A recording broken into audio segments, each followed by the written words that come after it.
आज अनुसूचित क्षेत्र आरक्षण मोर्चा के तहत हमारे बांसवाड़ा और डूंगरपुर में बांसवाड़ा में कार्यक्रम हुआ पहला, और सेकंड कार्यक्रम अपना प्रतापगढ़ जिला मुख्यालय पे मैं मंच पे हमारे जो महापुरुष जिनकी प्रतिमाएं तस्वीरें जो लगी हुई है इनको नमन करना चाहूंगा। इनको नमन करते हुए मैं मेरी बात को शुरू करना चाहूंगा। आज जिस बात को लेके हम यहां पर एकत्रित हुए हैं,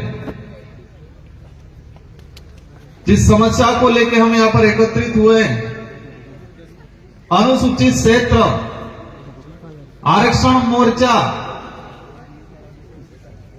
तो ये मंच पे जो हमारी जो प्रतिमाएं लगा रखी है,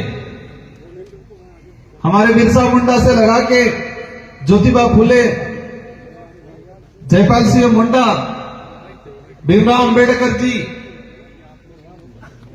जिस आरक्षण की अपन बात कर रहे हैं, जिस आरक्षण की अपन लड़ाई लड़ रहे हैं, इन महापुरुषों की देन है जो संविधान के अंदर सम्मिलित हुआ 5वीं अनुसूची। और बड़े दुख के साथ कहना पड़ रहा है, सरकारें कोई भी रही हो, लेकिन आज तक अनुसूचित क्षेत्र का रिजर्वेशन पॉलिसी संविधान के अंदर क्या है, सरकार ने कब कब कैसे नियम बनाए, संविधान में क्या है प्रावधान और दिया कितना, इस पे आज तक बात नहीं हो पाई। बात इसलिए नहीं हो पाई है क्योंकि हमारा क्षेत्र भोला भाला रहा।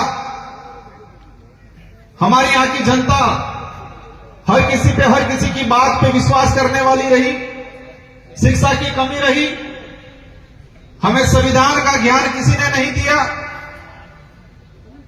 जो 1950 में बना उसकी बात किसी ने नहीं की, लेकिन 5,000 साल पहले, 10,000 साल पहले काल्पनिक क्या घटनाएं हुई, उसकी एक एक कड़ी हमारे समुदाय के लोगों को, बड़े बुजुर्गों को, हमारे रिटायर्ड कर्मचारियों को बताया गया। आप सबने अनुभव किया होगा कि हमारे पूर्वज या हमारे बाप दादा भी जो बड़े बुजुर्ग 60-70 साल की उम्र वाले हैं, स्कूल में नहीं गए होंगे, लेकिन ऐसी चीजें जानते हैं जो किसी कथावाचक के माध्यम से, किसी बैठक में सुना, जो 800 साल पुराना काल्पनिक घटना का एक एक कड़ी जानकारी में है, लेकिन संविधान के अंदर हमारा अधिकार किस अनुच्छेद में है उसकी बात किसी ने नहीं की, नहीं हमको बताया गया। ये विचारधारा आई, शुरुआत हुआ 5वीं अनुसूची के संवैधानिक अधिकार, लोगों ने भड़काया, ये 5वीं पास की बात कर रहे हैं। हमारे बड़े बुजुर्ग कहने लगे 5वीं पास, क्योंकि हमारे बड़े बुजुर्गों को 5वीं अनुसूची क्या है वो नहीं बताया किसी ने, नहीं पाठ्यक्रम में पढ़ाया जा रहा है।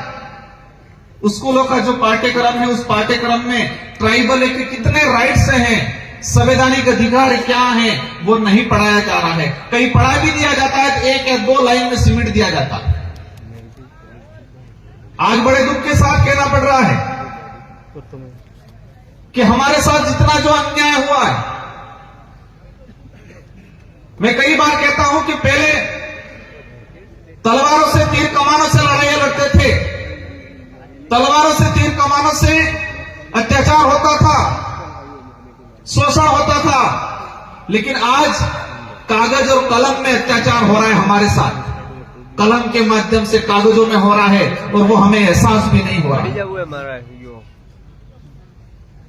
जब सुप्रीम कोर्ट ने कहा कोटे में कोटा, केंद्र सरकार को कहा, और केंद्र सरकार ने सभी राज्यों पे छोड़ दिया कि राज्य अपने हिसाब से करें।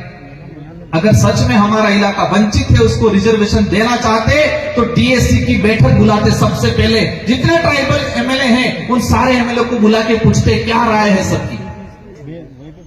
आज तक वर्तमान सरकार ने ट्राइबल एडवाइजरी काउंसिल की बैठक नहीं बुलाई। अब हमारे बड़े बुजुर्गों को ट्राइबल एडवाइजरी काउंसिल क्या है उसके बारे में भी नहीं पता है। वो पता इसलिए नहीं है कि आज तक इसके बारे में चर्चा नहीं हुई। माहौल बना दिया गया कि वो खा गया आरक्षण, वो खा गया, उसने ये किया, वो किया। स्वाभाविक है, जो जागरूक पहले हुआ स्वाभाविक है, जिसकी पहुंच राजधानियों के नजदीक थी, लाभ लिया। अगर आरक्षण देना चाहते तो लड़ाने का काम क्यों कर रहे हो? बंटवारा होना चाहिए क्षेत्रीय आधार पे।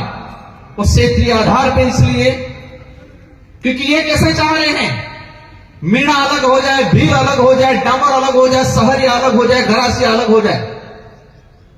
अब ये बता दिया जाए मुझे प्रतापगढ़ का हमारा भाई जो आहारी है, डूंगरपुर में भी आहारी है, डूंगरपुर का आहारी भील लगाता है, यहां का आहारी मीणा लगाता है, कि यहां का आहारी जो मीणा लगाता है वो कोरोली सवाईमाधोपुर के भाइयों से कंपटीशन कर पाएगा? अगर सच में रिजर्वेशन वर्तमान सरकार देना चाहती होती, सुप्रीम कोर्ट की भी भावना होती, तो क्षेत्रीय आधार पे बंटवारा हो जाए। इस क्षेत्रों में हमारी सबसे पहली मांग यह है, अज्ञानता वंश या षड्यंत्र के तहत या किसी भी तरीके से जो हमारे यहां भील समुदाय था इसका मीणा लिखा गया, उसका पहला संशोधन किया जाए। अगर इस इलाके के अंदर मीणा समूह होता तो इतिहास में यह पढ़ाया जाता कि महाराणा प्रताप के साथ मीणाओं की सेना लड़ी, भीलों की सेना लड़ी, यह नहीं पढ़ाया जाता। यहां भील कोर बटालियन नहीं खुलती, यहां मीणा कोर बटालियन खुलती। हम इतिहास की परिपाटी पे जाए और कागजों में भी जाते हैं तो 1960 से पहले जब देखा जाएगा सबका भील मिलेगा। तो मैं वही बात कहता था, पहले हथियारों से अत्याचार शोषण होता था, भेदभाव होता था, हमारे साथ अन्याय होता था, अब कागजों में हो रहा है। पहले हथियारों से होता था तो हमें नजर आता था, हमें एहसास होता था, अब कागजों में हो रहा है। और कागजों में ऐसा हो रहा है कि हमको पता भी नहीं चल रहा है। 50 साल गुजरने आगे लेकिन अभी तक पता नहीं चल रहा। आज भी गुमराह करते हैं। हमारी लड़ाई किसी भी पार्टी या किसी से नेता से नहीं है, हमारी लड़ाई सच्चाई को लेके है, हमारी लड़ाई हमारे अधिकारों को लेके है।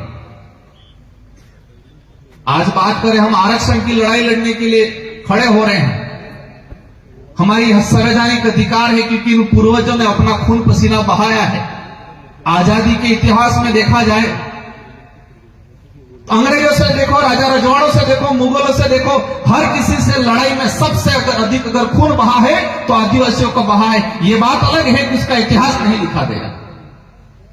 और इसी वजह से हमको 5वें अनुसूचित संवैधानिक अधिकार मिले, लेकिन नजरअंदाज किया जाता है आज तक। उनको लगता है चुनाव में आएंगे, थोड़ी बड़ी बड़ी लॉलीपॉप वाली बातें कर देंगे, जनता तालियां बजा देगी, वोट देगी। आज तक यही हुआ। पहली बार जनता समझदार हुई। लोकतंत्र की ताकत क्या होती है, वोट की ताकत क्या होती है, उसको समझने लगी। अपने अधिकारों को लेकर सवाल खड़ा करना सीखी, आरक्षण की लड़ाई लड़ना सीखी। अब क्या बोल रहे हैं, जनता गुमराह हो गई है। जनता गुमराह नहीं, जनता समझदार हो गई, सवाल जवाब करना सीख गई है, सही गलत का फैसला करना सीख गई है। इस बात की दिक्कत हो गई है। आज मैं कह रहा था कोटे में कोटा, देश के अंदर कई उदाहरण है। राजस्थान का उदाहरण, सहरिया एरिया। राजस्थान के अंदर एसटी के अंदर 3 प्रकार का डिवाइडेशन है, अनुसूचित क्षेत्र, गैर अनुसूचित क्षेत्र और सहरिया के जो भाई थे, जो वंचित थे, उनको अलग से प्रावधान करके दिया गया। तो राजस्थान में 3 कोटे बने हुए। क्षेत्रीय आधार पर देश के अंदर पूर्वी भारत में जाएंगे, असम में, असम के अंदर प्लेन एरिया और हिल एरिया, समतल इलाका और पहाड़ी इलाका, एरिया के हिसाब से रिजर्वेशन का, आरक्षण का बंटवारा हो चुका है। अगर सच में प्रॉफिट देना चाह रहे हैं, सच में अगर ये सरकारें चाहती है कि इस इलाके का गरीब घर का बच्चा आईएएस अधिकारी बने, तो क्षेत्रीय आधार पर बंटवारा करते। बाध्यता लगा दी उन लोगों ने, 40, 45, 40%, 35%। हमारे पिछले 2 साल की भर्तियों में हमारे बच्चे नहीं जा पाए, पद खाली रह गए। और ये सरकार कह रही है 2 साल का बैकलॉग है, उस बैकलॉग के अन्य सामान्य वर्ग से भरा गया। यहां पर भौतिक सुविधा उपलब्ध नहीं करा पा रहे हो। हमारे गांवों में उस बैठने के लिए स्कूलें नहीं है, बच्चों पढ़ाने के लिए टीचर नहीं है। एक प्री प्लान देश के अंदर एक माहौल तैयार हो रहा है। सरकारी सिस्टम को खत्म करना, सरकारी सिस्टम इसलिए खत्म करना चाहते हैं ताकि गरीब का व्यक्ति, आदिवासी का व्यक्ति, गरीब घर का व्यक्ति, बच्चा उसका नहीं पढ़ पाए। ये पॉलिसी है। आज कॉलेजों में देखो क्या हालत होगी, स्कूलों में टीचर नहीं है, ताकि नींव मजबूत नहीं बनेगी बच्चे की। अगर नींव मजबूत नहीं बनेगी तो कंपटीशन एग्जाम क्वालिफाई नहीं कर पाएगा। और कुछ लोग कहते हैं कि कंपटीशन का जमाना है, कंपटीशन करना चाहिए। भाई कंपटीशन किसे कहते हैं? एक लाइन में खड़े रहो, एक लाइन में खड़े रह के दौड़ लगाओ और फिर उसको कंपटीशन कहते हैं। हमारा भाई तो 200 मीटर पीछे खड़ा है। एक बच्चा गांवों में उसको स्कूल नहीं मिल रहा है, स्कूल मिल रहा है, किताब पेन पेंसिल नहीं मिल रही है, टीचर नहीं मिल रहा है, और एक बच्चा शहर में रह के कंप्यूटर पे पढ़ रहा है, इंग्लिश में पढ़ रहा है, और कह रहे हैं कि गांव में असुविधाओं में व्यतीत होने वाला बच्चे से कह रहे हैं कि आप कंपटीशन करो। स्मार्ट लग रहा है। एक बार बराबरी की लाइन में आने दो उस बच्चे को, फिर कंपटीशन क्या होता है वो मजा तब सकाएंगे। थोड़ा लुक चेंज थे।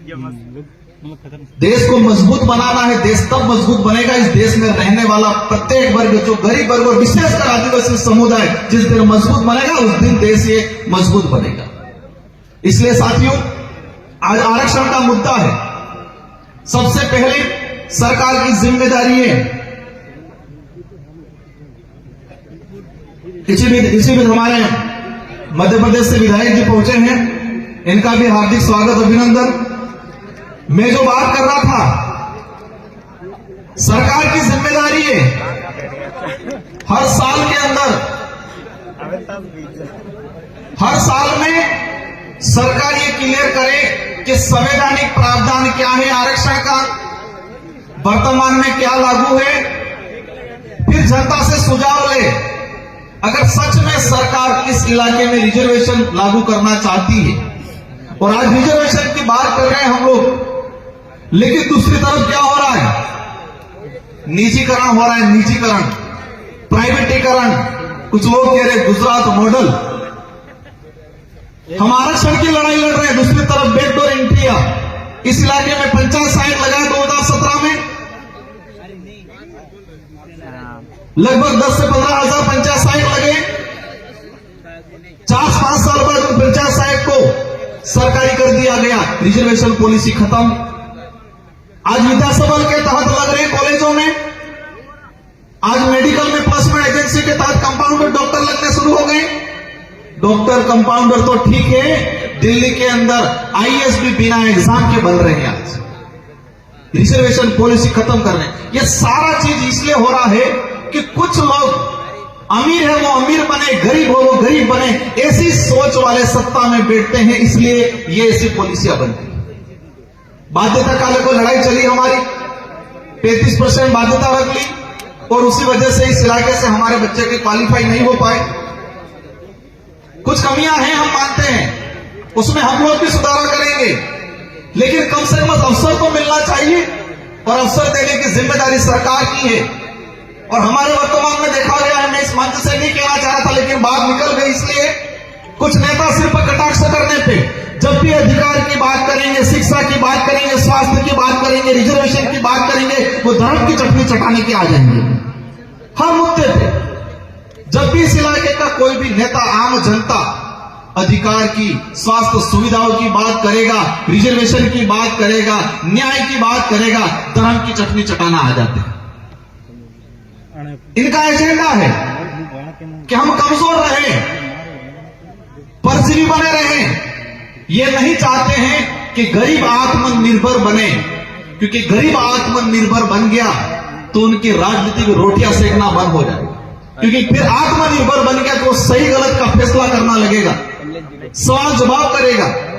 इसलिए सारे साथियों की जिम्मेदारी है कि ये लड़ाई मेरे अकेले के इस मंच पे विराजमान है, ये जो जनप्रतिनिधि हैं, जो विधायक जी, इनके अकेले के नहीं है, हम सब की लड़ाई है, और उस लड़ाई को संवैधानिक तरीके से लड़ना है। कुछ लोग सोचते होंगे कि संगठन चल रहा है, रैलियां निकाल रहे हैं, क्या होगा, लेकिन चिंता मत करो, उबाल आएगा, हर घर से क्रांति जगेगी। और हम इन 1 साल के अंदर ऐसा करने वाले हैं कि रिजर्वेशन क्या है, आरक्षण क्या है, कैसे रिजर्वेशन प्रावधान हुआ, कितना मिल रहा है, कितना मिलना चाहिए, ये पर्चा बना के हर घर पे चिपकाएंगे बाहर, हर घर के बाहर। हर घर में पैदा हुआ बच्चा जिस दिन समझदार हुआ, जिस दिन बोलना सीखे, उस दिन, जिस दिन समझदार और बोलना सीखा, उस दिन से ही अपने अधिकार को जानने लग जाए। ऐसी क्रांति लाने का अपन सब मिलकर काम करेंगे, क्योंकि उन्होंने अंधकार में रखने का काम किया है, हमारे अधिकारों पे पर्दे डालने का काम किया है। इसलिए हम मुहिम छेड़ेंगे अपन सब मिलकर, आप सबके साथ सहयोग से, जो घर में बैठे हैं, क्योंकि आज माहौल बड़ा हुआ है, किसी सरकारी कर्मचारी के परिवार से कोई यहां पर आ जाए तो उसका ट्रांसफर हो जाता है कहते हैं। पर एक बात समझना, जितने नेता कर्मचारी अधिकारी को जो न्याय की बात करता है, जो समाज की बात करता है, जो अधिकार की बात करता है, उस कर्मचारी को ट्रांसफर परेशान करने का काम करते हैं। लेकिन जो नेता, जो अधिकारी कर्मचारी को जो न्याय की बात करता है उसको परेशान करते हैं, उन नेताओं के बच्चे, मैं कहना चाहूंगा कम से कम तुम्हारे बच्चे उस काबिल बनाओ जिस अधिकारी को कर्मचारी को परेशान। तुम्हारा बच्चा तो बनाओ का कर्मचारी अधिकारी।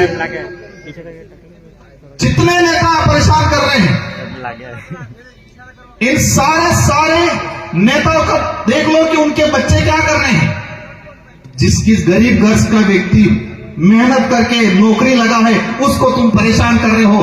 कम से कम तुम्हारे बच्चे को तो बना के दिखाओ एक बार, कम से कम उस काबिल, फिर पता चलेगा कैसे तकलीफ होती है, कैसे बनता है, कितना पसीना आता है। समय हो गया है, आप अपने अनुशासित तरीके से, महिलाएं पहले रहेगी और महिलाओं के बाद हमारे कुछ वरिष्ठ लोग वो रहेंगे और जितने हमारे जनप्रतिनिधि सारे वॉलंटियर रहेंगे। जितने हमारे जनप्रतिनिधि हैं सारे वॉलंटियर रहेंगे और व्यवस्थित तरीके से अपन ज्ञापन के लिए जाएंगे। ये शुरुआत है, ये आज ये शुरुआत है, ये क्रांति आएगी, लेकिन आपको किसी के बहकाव में नहीं आना है। जो गुमराह कर रहे हैं उनके बहकाव में नहीं आना है आपको। हर घर से क्रांति आएगी। आज ये पांडाल भरा है, एक दिन ऐसा भी आएगा कि ये पूरा प्रतापगढ़ भी भरा हुआ नजर आएगा। ये दिन भी आएगा बहुत जल्दी। इन शब्दों के साथ आप सबको आभार, धन्यवाद, जोहार, जय विश्व। सभी बेटा है एक बार